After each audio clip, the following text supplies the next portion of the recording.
you are really bringing some solid scientific evidence to something that many cultures have known for many years. But I think one of the things that puts people off is that they associate it with, huge time commitments. Yeah. I have to go in and duck my head in and go cold for 10 minutes in an ice plunge with ice in it. And sure, for some people, they love that, right? Yeah. And they go with their friends and they use it as a way to increase their exercise tolerance. So I'm not criticizing that necessarily. But I think what you're saying here is really, really important. You don't need much. There are incredible benefits for your physical health, for your mental resilience, for your weight, for your metabolism. You just need a little bit. And one thing I saw in the summer, there's this brilliant company in the UK called Brass Monkey.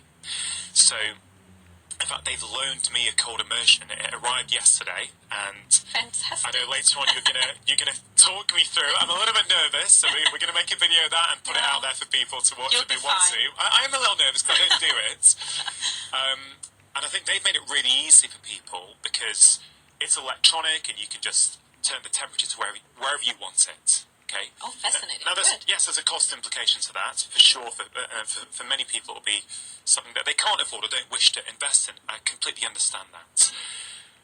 But there's a lot of high-profile people in the UK who have got these Brass Monkeys.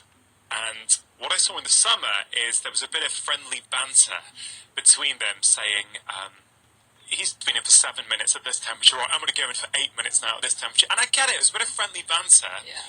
But there is another side to that. The other side to that is that I think, that can be dangerous, potentially, if people are really trying to muscle through with their minds and stay longer and ignore the signs.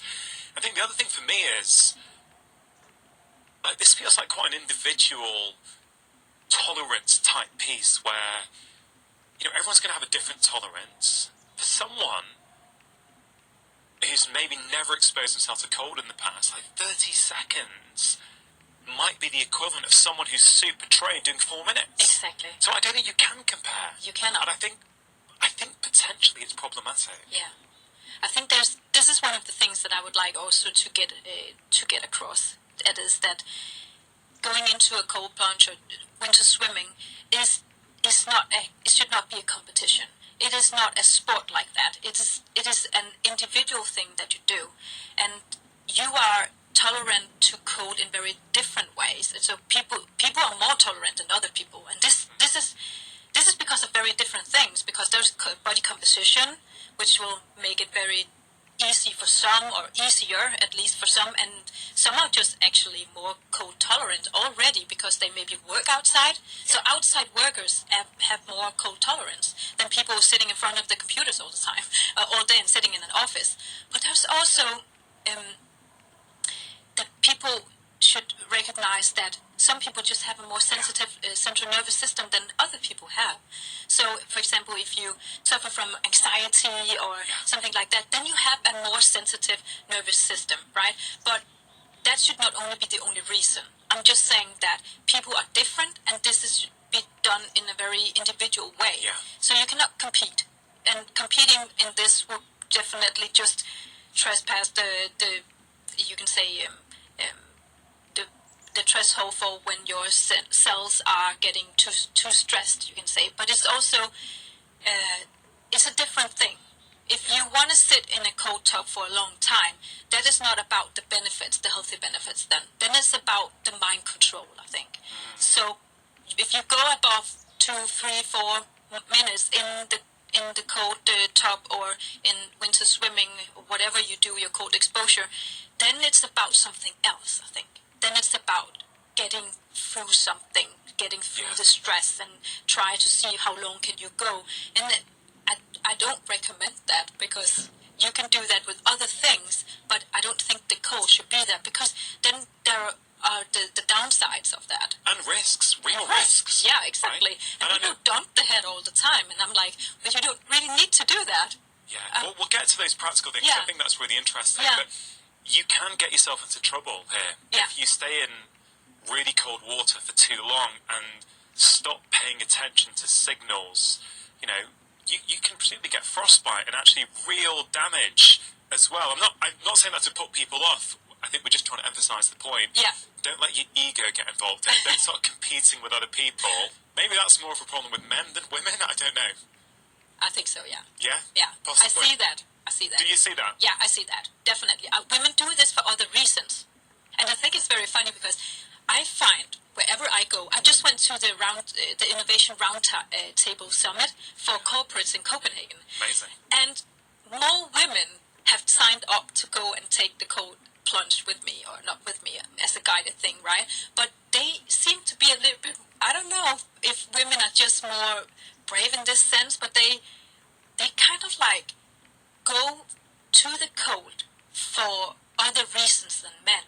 I think they go because of the experience, but also of the health benefits and of the way they feel afterwards. Because afterwards you get this mental balance and better mood. And I think for many women, also during menopause, and I think this is a way to like get this calmness in your body. But for men, they are driven by something else, I think, of competition. But this is also just nature, right? I think it's good, but I think it's, what I want to say is that I want to emphasize why is the cold healthy for us, but I also want to emphasize that there's also a threshold. There's like, we need to learn how much is good for us. So not just right now, I think it's a jungle. Everybody's just doing everything and just staying there for 30 minutes, and this is potentially very dangerous because they get hypothermic. And one of the things we know this from is something called the after drop. And that is your core temperature decreasing after you have been in the cold. So it's not to put people off or anything, but this is just to tell that doing something extremely, like staying in the cold plunge for a very, very long time, you need to know that your core temperature will decrease after you go out of the cold. Because when you go out, your vessel will dilate again. And your blood vessels on the surface. Yeah, exactly, your blood vessels. And the warm blood in your core will go out through your muscles and tissue that is very cold. And that will go back to your core again, of course. And then the temperature receptors will pick that up and send a signal to the brain, wow, now it's getting even colder. And that is because the body's, of course, trying to heat itself up. But it's getting a little bit colder. Could that be then helpful for people in the evening? Because we know one of the key signals to fall into a deep, relaxing sleep is core temperature dropping. Yeah. So I'm just wondering if there is this after effect. Could there be some potential benefits in doing it in the later parts of the day where you're sort of trying to assist that temperature drop? Well, so there are other things going on as well. When you go into the cold, you will have a release of, you will activate your stress your stress system, right? And you don't want to get too stressed before you go to bed. But on the other hand, as you said, we get this decrease in core temperature, and that is actually, we can see that also we have seen that in my studies as well, that our core temperature decreases, and that is also what makes us sleep and pushes us into the sleep. But the stress that you experience from the cold plunge will probably also keep you a little bit awake. Yeah. So, but the funny thing is that when I started winter swimming, I got very tired afterwards because I couldn't heat myself up as good as I can now, of course. Because now I am already adapted to the cold, so I don't shiver as much as I did. I used to, but I got really sleepy afterwards, and I think that is actually because my core temperature went down. And I must say that, despite that I just said that that maybe a cold plunge before going to bed or a few hours before is maybe not that a great idea from a theoretical level, you can say. But on the other hand, when I have done it, I don't feel that I am alert or anything. I don't feel it afterwards. I feel the mental balance afterwards, because we also activate the parasympathetic nervous system, which is our relaxing part of our nervous system. So if we can stay in the cold water enough time to get over the cold shock, then we get into this relaxed mood, you can say, relaxed mode. And I think that when I do that, I could go home and sleep. Yeah, I think for me that speaks to that the individual nature of all of us. Yeah, right? exactly. So probably depends what's going on in your life, right? So, if you're someone with a huge amount of stress in your life that you're struggling to manage and cope with, well, maybe the cold at a particular part of the day is going to have a different impact compared to someone who's got, maybe minimal stress in their life. And I imagine some people will do a cold plunge in the evening and can't sleep, whereas others, it'll probably be the best thing they can do. Exactly. What defines cold? Like when we say cold water, is there a temperature at which it's officially now cold water? I don't know if stuff I say is anything official or anything, but I kind of like, when I wrote my book, when I started like researching to this, to writing this book, I wanted to find out what is cold water. I couldn't really find the answer, but what I did then is looking at what temperature have we statistics and records showing that people got hypothermic and maybe even ending out being an accident or some people actually dying. Where can we see that the temperature was actually driving that? And what I found was that 15 degrees Celsius and below, you could get hypothermic from that if you stayed in the water. 15 degrees? Yeah, 15 degrees Celsius. So the water temperature 15 degrees Celsius? And below, yeah. But it's all relative, I think. So if you want to activate your brown fat, for example, you can definitely do that by just going into water that is just a little bit colder than your skin.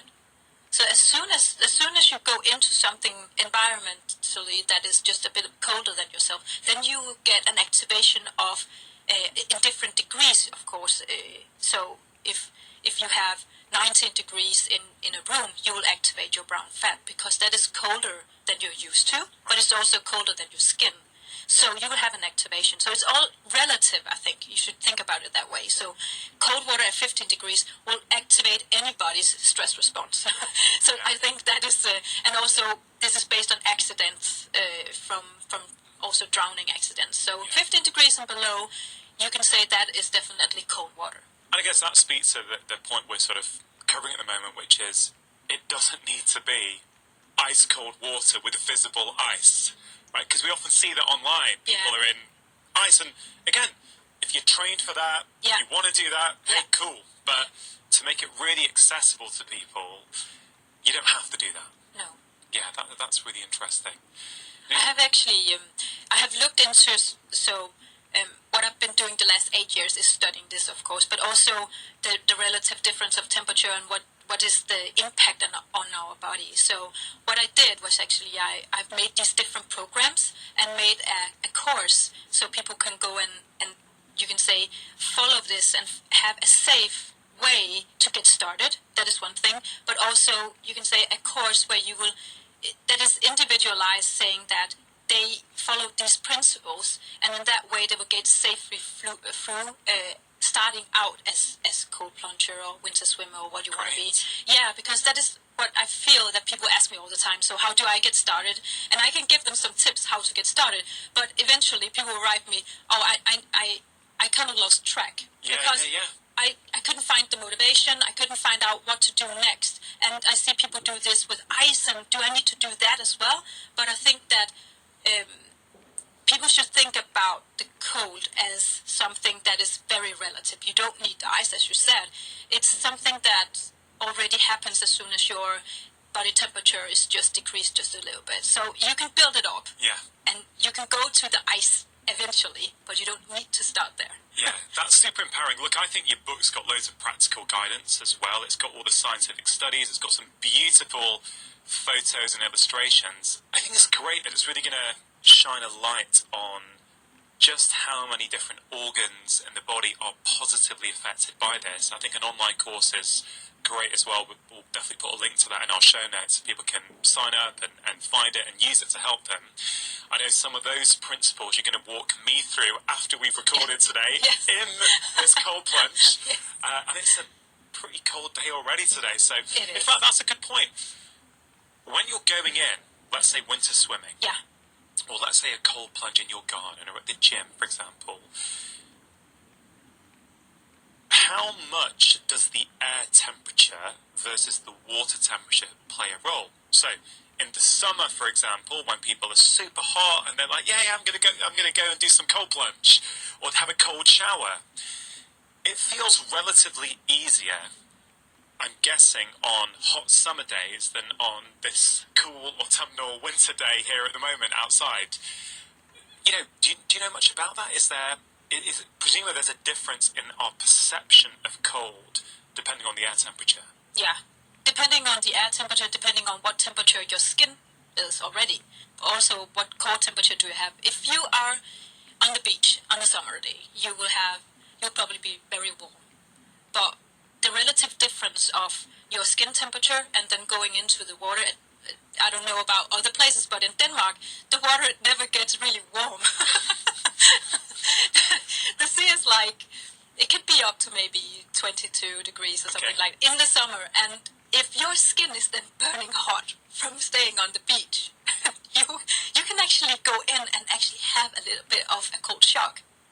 In Denmark, at least. But so the relative difference is very important here. But as soon as you go into water that is 22 degrees, it will only take a few seconds for you to get adapted to that temperature, of course. But you can use cold and heat all year around. And I think this is something, I think we should use this in our daily health praxis. I think we should think about temperature change as something that is super healthy and natural and cheap and even free for all, almost all, that we can use this in our daily life to add on to our training, to add on everything else that we do. And it's so easy and it's so fast. It's not very time consumable, I think, to do this. It is very, very easy, quick, and you can do it all year round, also in the summer. So I don't think that people should think about it only as winter swimming. I know my book is called Winter Swimming, but that is because we name it that way. But actually, all year round, we can do this. Also, if you have your plunge, for example, you can use this in the summer. And standing in the sun for just a bit and going into the cold water, I mean, you would definitely have more of a shock at a higher temperature, water temperature degrees in the summer, because the relative difference of your skin temperature and the water is going to be the outcome of that. So basically what you're saying is that it's going to be easier for me today because it's already cold. Exactly. So you can stand I'm in the feeling even more pressure now before we do it, basically. Survive. Well, I've got this, as I say, Brass Monkey have loaned me this unit for, I hope, a few weeks. So I'm looking forward to experimenting with it. Obviously, we've covered my wife, and let's see if I can get her into it over the next few weeks. My kids are similar ages to yours, 12 and 9. Any kind of tips and advice as to whether I should be doing this with them, anything to look out for? I would very much like to. I'd like to model certain behaviours to my kids all the time. They're going to see Daddy very shortly going in every morning, probably. And I suspect they may want to have a go. So what do you think to that? Safe to do so? Any guidance you'd give me for that? Yeah, I think it's safe to do so because you're there. Always think about everything, cold plunging, winter swimming, as something social. I always tell people to always bring a swim buddy. It could be your wife. that could be something you tell. Well, I need to have someone with me all the time. But with your kids, of course, you need to be there. Yeah. And one thing that I looked into, I think I also write about it in the book, but more and more people bring their kids to winter swimming and plunging stuff, and I think it's a good idea based on what I've found. But it's very important to think about the children as they're very much smaller, right? They have a bigger surface area relative to their mass, meaning that if they go into cold water, they will be able to keep their core temperature just as long as an adult. I have found studies showing that, but they will definitely have a faster decrease in core temperature right after. Meaning, because they have so much surface and that much less mass to keep the temperature up.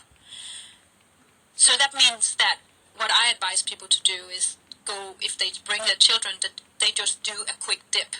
A quick dip in the ocean, because they will have the benefits of that. They will, you can say, healthy stress their cells, and they will get an increase in all the good chemicals in the brain and get this mental balance state and calmness afterwards, just like adults would.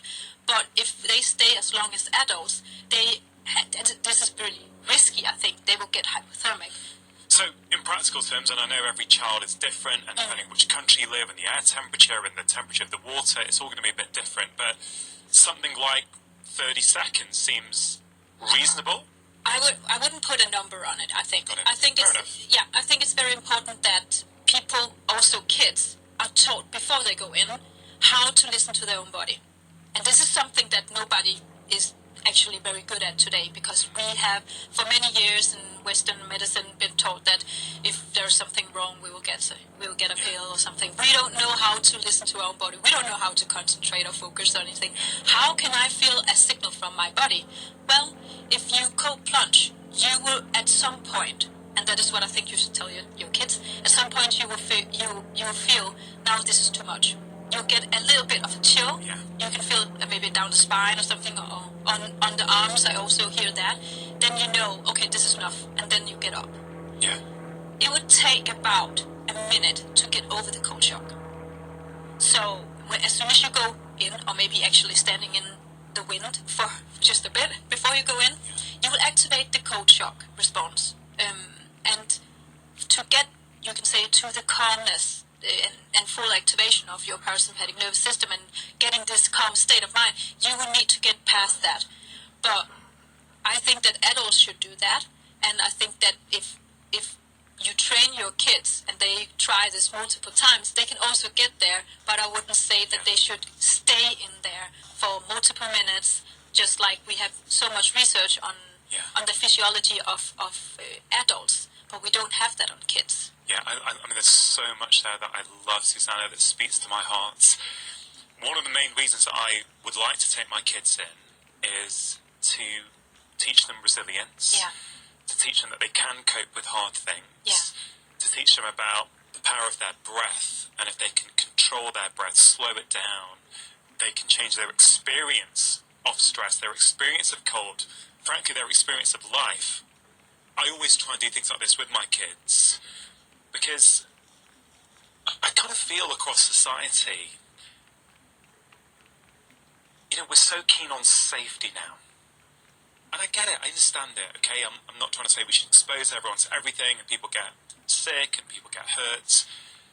But I think we've gone too far. Everything's now trying to be so safe. No element of risk. I think it's sanitizing our lives, and I think we all, it speaks to this sort of idea of comfort, doesn't it? We need to expose ourselves to discomfort. We need to do things sometimes where there is an element of risk, but we can do it in a controlled way. I'm not talking about throwing the kids in the ocean when you can't swim. It's like, no. With me observing in some cold water what happens when they do it, and I suspect, and you know, I don't know yet because I've not done it with them, but even if they struggle at first and within a few days they're like, oh, you know, I can now do 30 seconds, I couldn't get in the first day. Exactly. That feeling of self-worth and inner confidence is worth it's so priceless. much. Yeah, it's There's nothing priceless. better than that. I think that's an important message. You mentioned cold shock, and we can even get it just standing in cold winds. Yeah. And there's a few terms I wonder if you could explain. You've mentioned the after drop. So how after you've exposed yourself to cold, you know, your temperature can keep dropping afterwards. There's also this term called cold shock response and diving response. I wonder if you could explain those terms, please. Yeah, so the cold shock response is when you go into the cold water, as soon as you step in, you will activate the cold receptors in your skin. And that will send a signal to the brain saying, well, this is very, very cold, so norepinephrine will be released, and that will contract your blood vessels, so you won't have all the blood in your skin. as soon as you get more into the water and you submerge up to the neck, you can do that. You will also activate the diving response, and that is actually activating your parasympathetic nervous system. So you have like an activation of both the stress response in your body, but also the calmness, you can say, at the same time. So the cold shock on any part of your skin Yeah. activates the sympathetic nervous system, which is Yeah. the stress the arm fight of our and- nervous system. Yeah, exactly. And if you get it up to your neck, so covering your shoulders, or are there specific receptors that we need to cover in cold for this diving response to be activated? I don't know if you can get it from only submerging your legs, but I don't know that. But I think that if you go up to your neck, up to your shoulders, you would definitely have that activation. And that's one of the fascinating things for me about cold, from studying the research and reading your book, is this idea that cold activates the sympathetic arm of our nervous system and the parasympathetic part of our nervous system. Yes. And to my knowledge, I'm not sure of anything else I've come across that does both at the same time. I think it's fascinating because that is exactly why when people ask me, should I do cold showers? Is that just as good as going into doing a cold dip? And I think exactly that, with the activation of both part of your central nervous system, is where you benefit more from doing the cold dip. So when you have that activation of both sides, you also have a conflict, of course, in the body. And that is where you can say, well, it's also a bit of a stressor for the heart, of course, because you have the fight and flight system going up, making your heart rate going up, but also the parasympathetic nervous system trying to get the heart rate down, and that will make that little conflict in your body. Yeah, but I guess this whole idea of a controlled form of stress is talking about, exercising and working out your nervous system. Yeah, exactly. And therefore, training your brain to get more comfortable in a stressful situation. Yeah. You're training your body, you're training your mind at the same time, and I think it's kind of amazing. And I the more I researched in this, the more I dug into it, the more I found out that this is of course not only from a physiology level a good thing, but it's also, as you said before, it's like pushing your confidence in yourself, and we see that a lot. Yeah. We see that all the time, and I was like, when I went out to watch winter swimmers in the beginning, when I started my research, I was not a winter swimmer at the beginning. I was like, what is going on? When they jump into the water, they are a bit scared, some of them, and then when they come up, they like dump themselves on the chest, and saying like noises like Tarzan. They looked like superheroes. They looked so confident. And I was like, that I don't understand, but I need to find out. But it took me actually a while to figure out what was actually going on. Yeah. The confidence that people get from this short time, you can say it's a success every time you go. And I've been winter swimming for years now, 3 years, but I feel the success every time I go. So it's kind of also a way to boost your self-worth, but it's also your confidence. And when I can get across that stressful situation every time I go, I know that I can also do that in all other situations. Yeah, for sure. For sure. You can tell that to your kids, because when you push yourself in this way, you can take this way of conquering a stressful situation in other life situations, and knowing that I could get through this, then I can also get through something else. Yeah. Speaking about mood and depression and anxiety, things which are rampant and increasing at the moment, there's many ways to look at those conditions, and it's becoming clear that there's so many elements of our modern lives that are contributing, and if we can change various aspects of our lifestyle, we can get improvements. And I'm thinking about this idea of a window of tolerance, being very narrow now for many of the reasons we've already mentioned. And if I think about a lot of the patients who I've seen over the past couple of decades with depression, a lot of the time they talk about, apathy, indifference, this very narrow experience of life. And I have this very powerful image in my mind at the moment about you know,